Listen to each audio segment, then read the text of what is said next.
शोभा निमगावमध्ये 4 दिवसापूर्वी झालेल्या अतिवृष्टीच्या पावसामुळे नदीने प्रवाह बदलल्यामुळे रस्ता आणि जमीन वाहून गेल्याचं दृश्य माझ्या पाठीमागे तुम्ही बघू शकता की जमीन वाहून गेल्यानंतर काय अवस्था होती आणि रस्ता देखील वाहून गेलाय. या कडी नदी वाहून येत आहे कड्यावरून निमगाव शोभा परिसरामध्ये आणि गावकऱ्यांना रस्ता नसल्यामुळे या ऊसाच्या शेतातून असं ये जा करण्याची वेळ आली आहे. आष्टी तालुक्यातलं निमगाव शोभा परिसरातलं हे दृश्य आहे.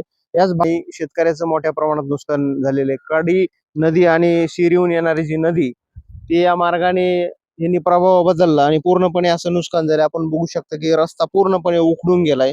2 जागेवर रस्ता तुटलेला आहे आणि हा रस्ता तुटल्यामुळं त्या जमिनीची अशी अवस्था झाल्याचं वास्तव दृश्य आपल्याला पाहावयास मिळते. ऊसाचं पीक आहे बाजूला आणि या पिकाच्या परिसरातला जो रस्ता होता तो रस्त्याचा प्रवाह नदीने बदलल्यामुळे पूर्णपणे अशा अवस्था झाली. आपण बघू शकतो आपल्यासोबत या गावचे काही ज्यांची जमीन वाहून गेली ते शेतकरी आणि या गावचे उपसरपंच आपल्यासोबत आहेत.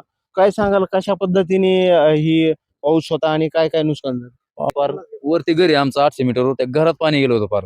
आणि पूर्ण आमचं 5-6 एकर क्षेत्र आहे, पूर्ण ऊसात पाणी होतं. आणि अशी परिस्थिती की आज रोज कमीत कमी 5 गुंठे जमीन रोज कोरत चालली आज. आणि 2 एकर तर वाहूनच गेली, पण आहे ती बी 5 गुंठे रोज कोरत आहे. इथं पूर्वी कसं होतं नेमकं? पूर्वी इथं ऊस होता आणि पूर्ण एकदम उंचीवर जमीन होती, मध्ये रोड होता. रोड खांदून गेला, रोडच्या नंतर परत जमीन खांदून गेली, म्हणजे प्रवाह बदलल्यामुळे इतकं नुकसान झालं आमचं. किती साधारणतः तो 2 एकर तर वाहूनच गेलंय. आपल्यासोबत आणि गावामध्ये कसा पूर होता काय सांगा? ऍक्च्युअली हा प्रवाह पलीकडच्या कडेने आहे, परंतु काय झालं की इतका महापूर इतका आला की प्रचंड महापूर आल्यामुळं गावामध्ये जवळजवळ 60-70 लोकांच्या घरामध्ये पाणी शिरलं. आणि हा जो इथं आता हे आपल्याला जे प्रवाह दिसतोय ना, हे टोटली शेतकऱ्याच्या जमिनीमधून चाललेला प्रवाह आहे. आणि नदी जी आहे त्या नदीमध्ये पूर्णपणे वरून आलेला जो बराव आहे तो वाहून आल्यामुळं नदीने म्हणजे यापूर्वी कसा वास्तव होतं ना आता काय झालं? यापूर्वी हा तुम्हाला समोरून दिसतो इकडून असा रस्ता होता, तर रस्त्याच्या ठिकाणी म्हणजे शेतकऱ्याचं क्षेत्र तर गेलंच गेलं, पण रस्त्याच्या ठिकाणी पात्र नदीचं आहे.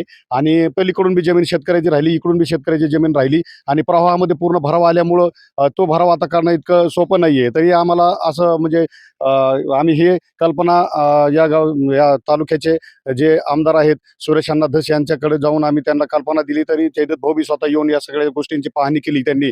आणि अण्णांनी स्वतः येऊन पाहून संबंधित डिपार्टमेंटला त्या पद्धतीचे आदेश दिलेले आहेत आणि उपाययोजना करण्याच्या संबंधात बोललेले आहेत. त्या पद्धतीने त्या विभागाच्या मशिनरी वगैरे पण इथं पाठवल्या, पण इथं असा प्रॉब्लेम झालाय की प्रवाहच मेन म्हणजे त्या रस्त्यावरूनच पाणी वाहत आहे. त्याच्या बंद झालेला आहे, पुलावून पाणी वाहत आहे आणि गावकऱ्यांना ये जा करताना या पुलावून अडचणी निर्माण झाल्या आहेत.